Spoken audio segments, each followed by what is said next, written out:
It's all good.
Covering Northern California. You're watching Action News Now. Coverage you can count on. That bridge is basically very unsafe. There's several wrecks on it every year. New at 6, a dangerously narrow bridge is one step closer to being rebuilt. Plus, a building's brighter future for local students. What Chico State has in store. But first, Miss Elise, can I ask you a few questions? Is it true you had sex with a minor? a local teacher answers that question today in court. New developments. That Gridley teacher admitted to having sex with an 8th grader, and today in court, DA Mike Ramsey says the former Sycamore middle school teacher, Michelle Solis, pleaded no contest to sending explicit pictures and having sex with her 14-year-old student in June of 2021. Ramsey says Solis messaged the boy on Instagram before. Ramsey says she locked the boy in her classroom, or locked the classroom, and had sex with the boy on the day of his graduation. Solis is out on bail, but will be back for sentencing June 6. Now looking live over Shasta County, as we can see, things are changing from yesterday where we saw pretty warm temperatures, and you can see right there as Chief Meteorologist Howie Gordon joins us, some raindrops on that lens. A little bit of a change, Al, and we were days and days with lots of sunshine, warmer temperatures, and drier conditions, and just like that, high pressure that protected us for all those days started moving off, and now moisture from the southwest started pushing up into the mountains, and yeah, we're seeing some thunderstorms. Now, we had a flash flood warning from about 2:31 until 4:30. That has been allowed to expire, but we're still seeing some thunderstorm activity. We'll keep an eye on this at the moment. For the most part, a lot of the energy looks to be fizzling and weakening overall, but they're still present, still seeing showers, some areas of lightning and thunder. We'll continue to monitor temperatures compared to yesterday at this time, a good 15 degrees cooler as cooler air moved down with some of these storms up from this cooler, moist air from the Pacific. And we got a little bit breezier today, not too bad overall, but we are expecting more sunshine, believe it or not, in the forecast. We're expecting more rain chances, and then another warm up, and we'll talk about that in my full forecast coming up in just a bit. Now, work to replace the narrow Ord Ferry Bridge in Butte County is about to get underway. Action News Now reporter Chloe Curtis breaks down the next steps in the project.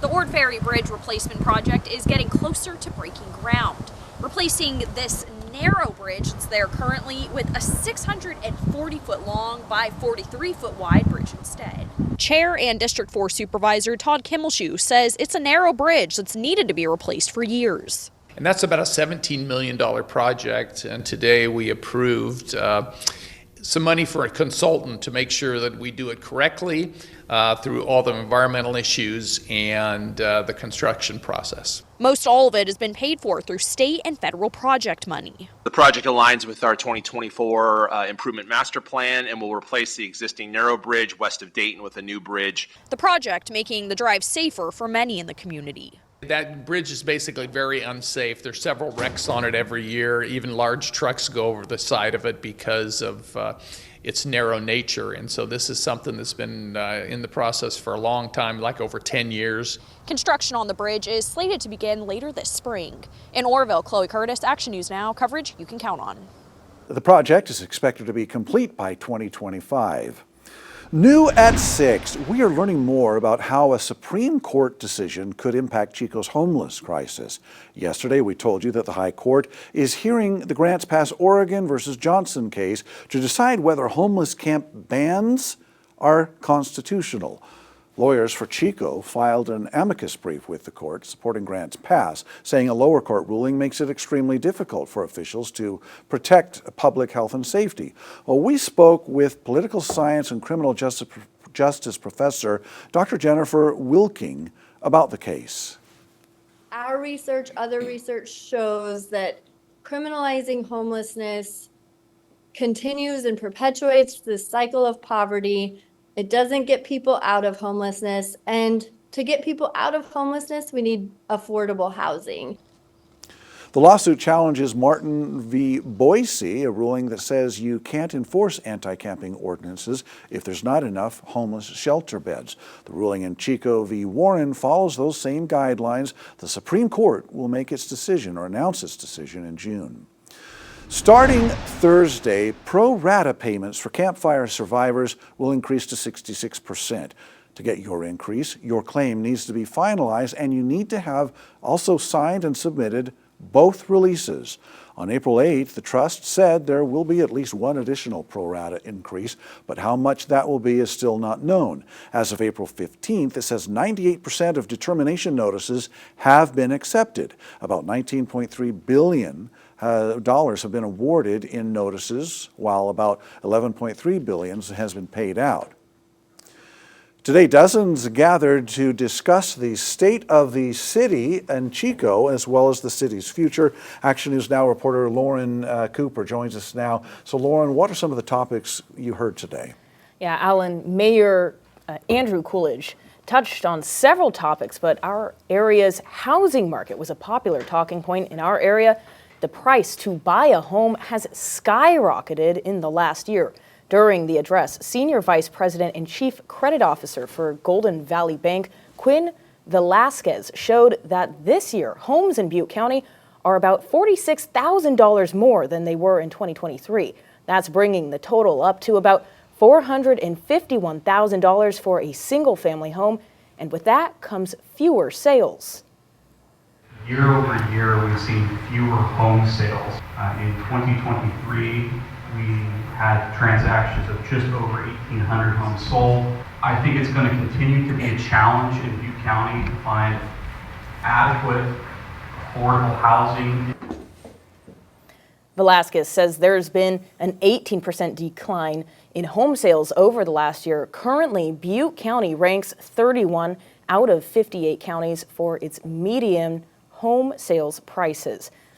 And Velasquez also notes that he likes to look at yearly residential permits as a key factor in our economy's overall health. Right now, Butte County residential permits are down 255 from 2022. Those are some differences there. Yeah, thanks, Lauren. More money is on the way to retain volunteer firefighters in Butte County. Today, supervisors approved a stipend increase for volunteer firefighters, and it's the first increase since 1999. The Butte County Fire Department says for the past 25 years, its volunteers have received $7.50 per call, $9 per fire drill. Today's decision will double that to $15 per call and $20 per half day of drill, or $30 for a full day. Shasta County supervisors say they will not work with the state on immigration policy. The board voted unanimously to take a stand against illegal immigration. They say the county does not have enough money to spend on resources for asylum seekers and non-citizen immigrants. The county will not spend money on long-term housing of migrants and will instead refer them to sanctuary counties and cities. When we're allowing these people to come in clearly truly documented and knowing what's going on, and we're giving away our country, it's going to have consequences sooner or later. Supervisors say their issue is not with the immigrants, but with the massive number of migrants who are crossing into California illegally. Chico State has buried the hatchet,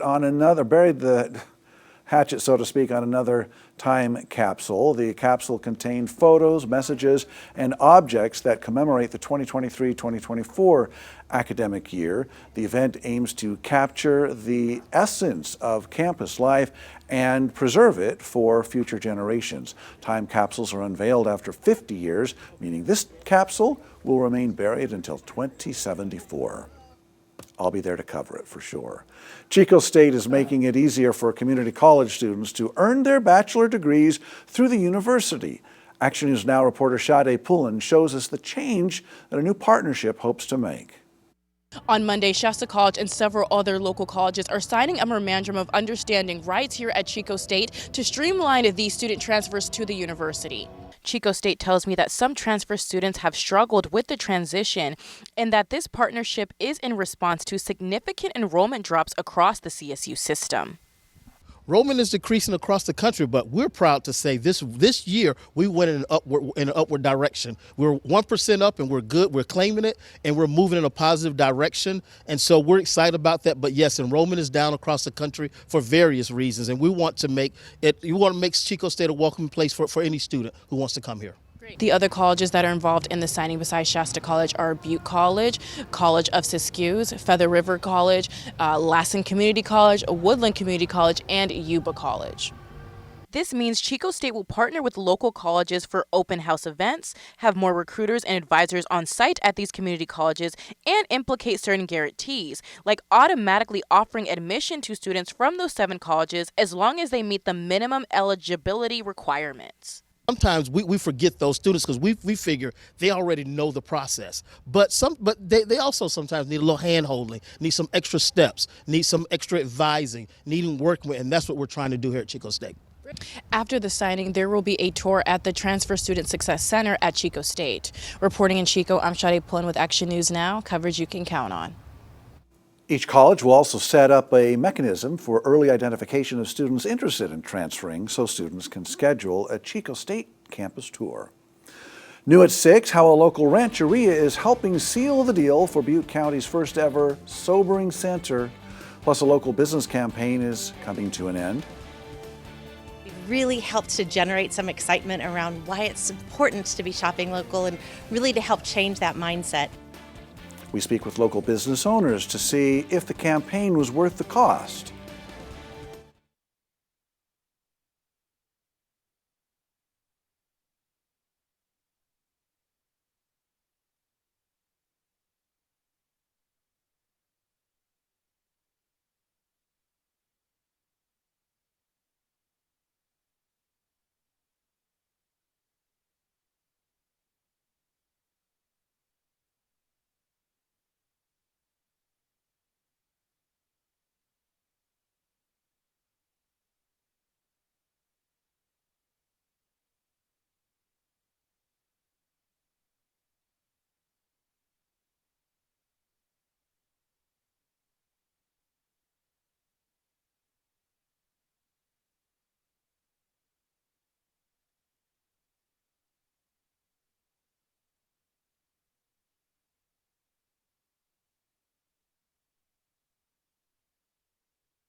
New at 6, Butte County is one step closer to having a sobering center.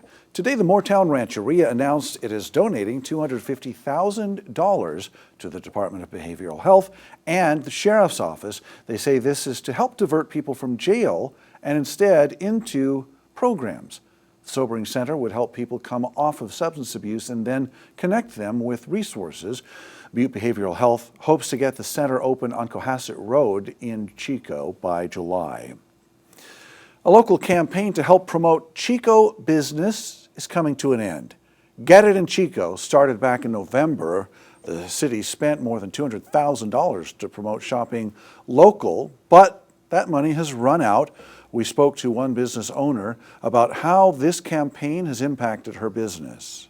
I think it was really great that, in this case, it was for all of Chico. And I think that's really great because, yeah, we're downtown, but there's a bigger world out there. And I think we all can learn to shop more locally by having this campaign. It sort of made you realize, oh, look outside our little area right here and go, oh yeah, I could just drive over onto Mangrove, or I could, go over here and maybe get what you need.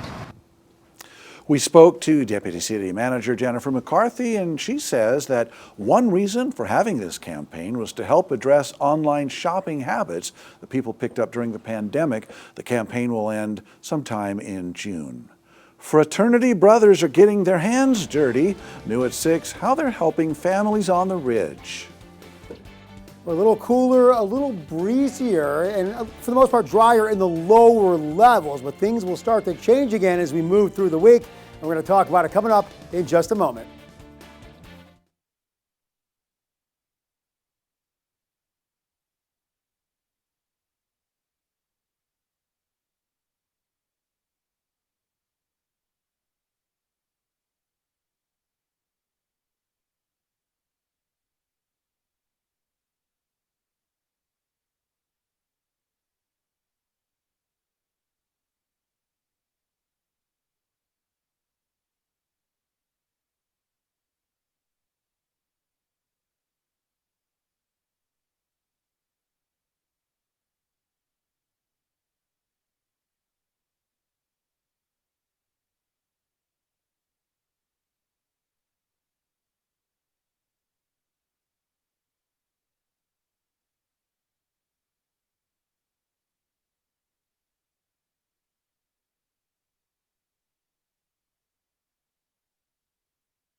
You're watching Action News Now. Storm Tracker weather. Coverage you can count on.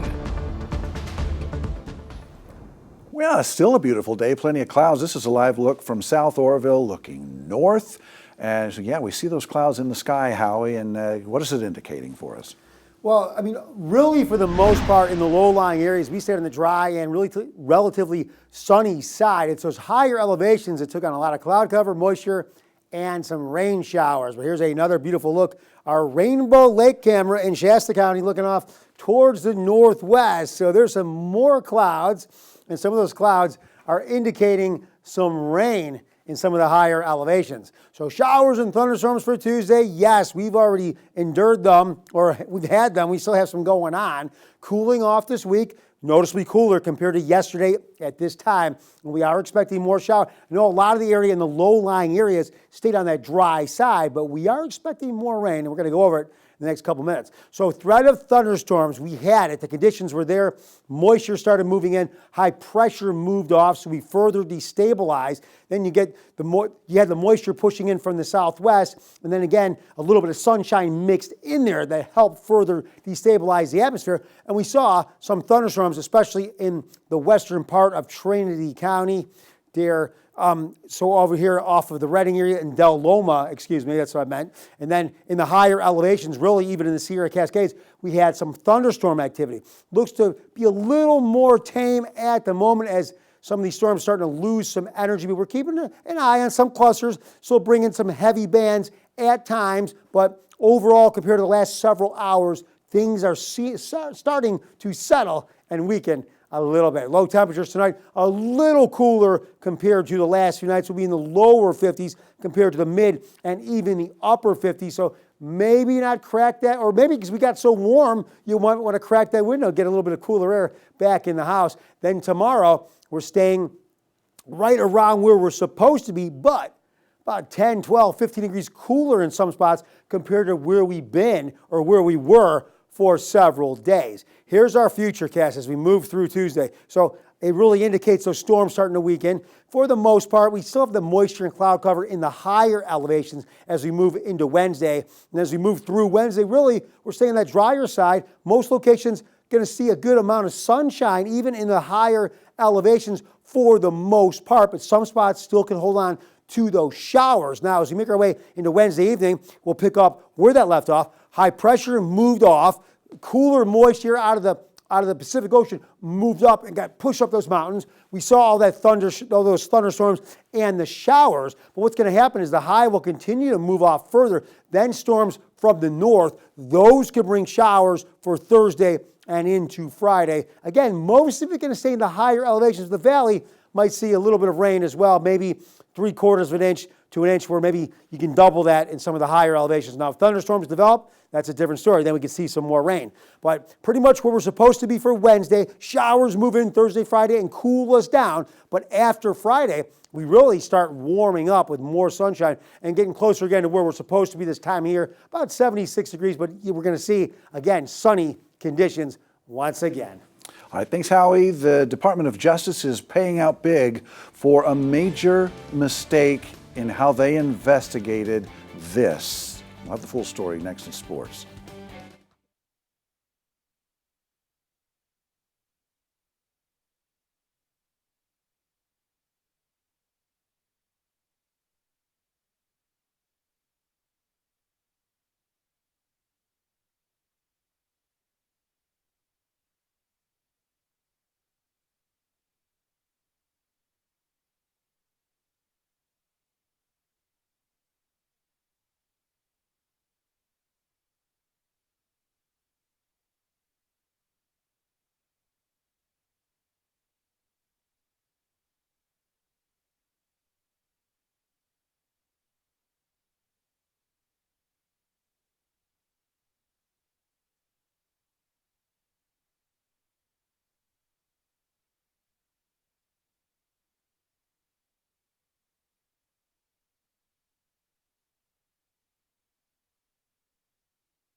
There's Adam and Eve. That one I should see.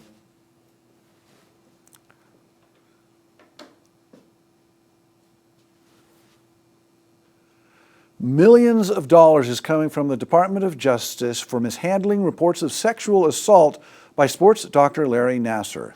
Nassar assaulted athletes when he worked as a physician with USA Gymnastics.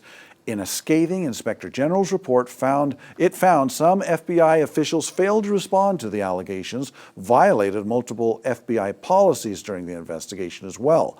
More than 100 women filed suit over the failures. I also blame an entire system that enabled and perpetrated his abuse. They allowed a child molester to go free for more than a year. Now, the DOJ will pay those victims nearly $139 million. In 2021, some victims reached a $380 million settlement with the USA Gymnastics and the U.S. Olympic Committee. More resources are available to those in need. Shasta County's Suicide Prevention Program launched its new website, You Matter Shasta. The website was created in response to high suicide rates in the county.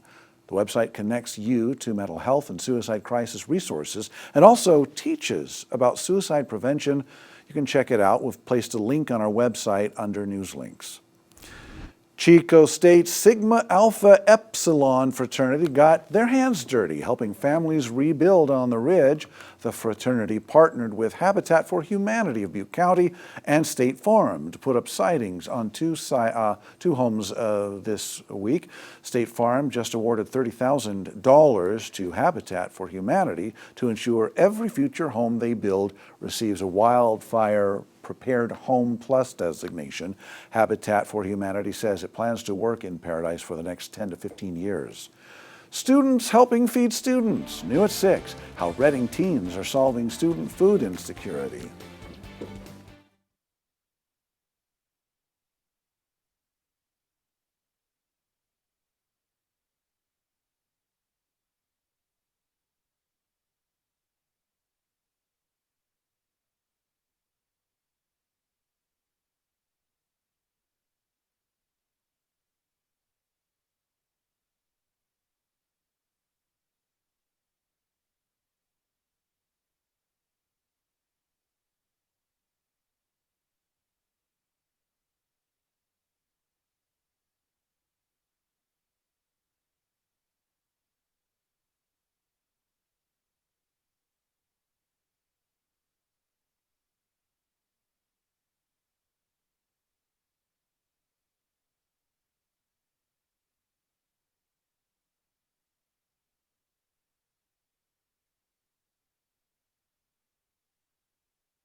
Students at Enterprise High School are helping the Northern Valley Catholic Social Services Healthy Eating Helping Hands program feed children in need.